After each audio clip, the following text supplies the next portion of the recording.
عايزة تعملي كحك دايب دوب ومظبوط بالشعرة؟ الفيديو ده ليكي. النهاردة هنعمل مع بعض كحك العيد الناعم بأبسط المكونات وفي أقل وقت ممكن، والنتيجة بجد هتبهرك. تابعي معايا الفيديو للآخر عشان تعرفي كل التفاصيل. أول حاجة بقى هنبدأ بيها المقادير بتاعتنا. أنا عندي هنا 4 معالق كبار من السكر، معلقة كبيرة خميرة فورية، 3 معالق كبار من السمسم، معلقة صغيرة من البيكنج باودر، كيس فانيليا، 150 جرام من الزبدة بدرجة حرارة الغرفة. أنا هنا قطعتها شرايح بالشكل ده. عندي كيلو من الدقيق، 500 جرام من السمنة، 200 جرام من اللبن. أول حاجة بقى هبدأ بيها السمنة بتاعتي على النار. هنزل بالسمنة وهسيبها بقى تسخن كويس جدا لحد ما تقدح معايا كده.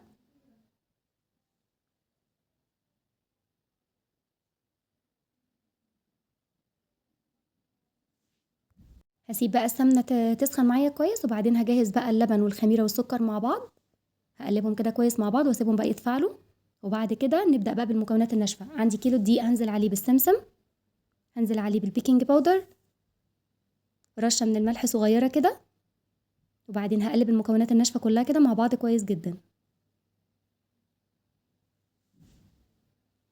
وبعدين هنزل عليهم بالزبدة، هقلبها معاهم.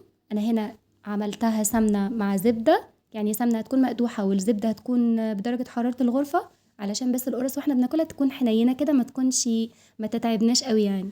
تمام. وده كده شكل السمنة اول ما الاقيها عملت الفقاقيع دي، خلاص كده يبقى السمنة بتاعتي جاهزة معايا. هنزل بالسمنة بتاعتي بقى، وبعدين هبدأ اقلبها كده بالراحة بالمعلقة، علشان طبعا هتبقى سخنة على ايدينا في الاول. هقلب كده كويس، وبعد كده بقى هبدأ ان انا اعملها بايديا كده، بستها بقى بايديا، هفضل ابست بيها بالشكل ده. هي طبعا كانت سخنة جدا.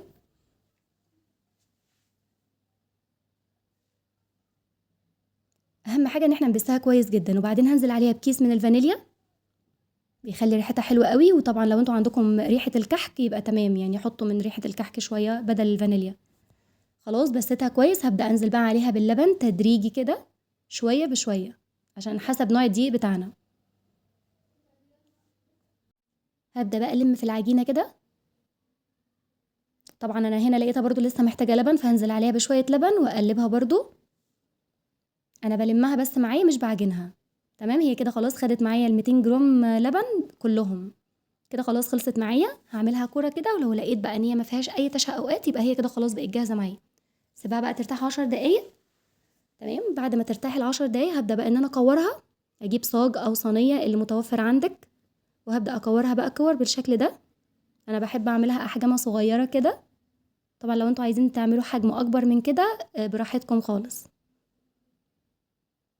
تمام. هعمل حوالي 10 وحدات 8 وحدات، وبعد كده هجيب البصمه بتاعتي وابدا بقى ان انا ابصمها كده، ابصم عليها بالبصمه وتعمل معايا شكل حلو جدا. لو انتوا عايزين تعملوها بالمنقاش اعملوها، عايزين تعملوها بالبصمه مفيش مشكله. ده كده شكلها. الكيلو دقيق طلع معايا الكميه دي. طبعا لما اجي اخبزها بقى في الفرن هخبز اخر صاج انا عملته، هو ده اللي انا هبدا بيه، وبعدين اللي قبل الاخير، وبعدين الاخير خالص.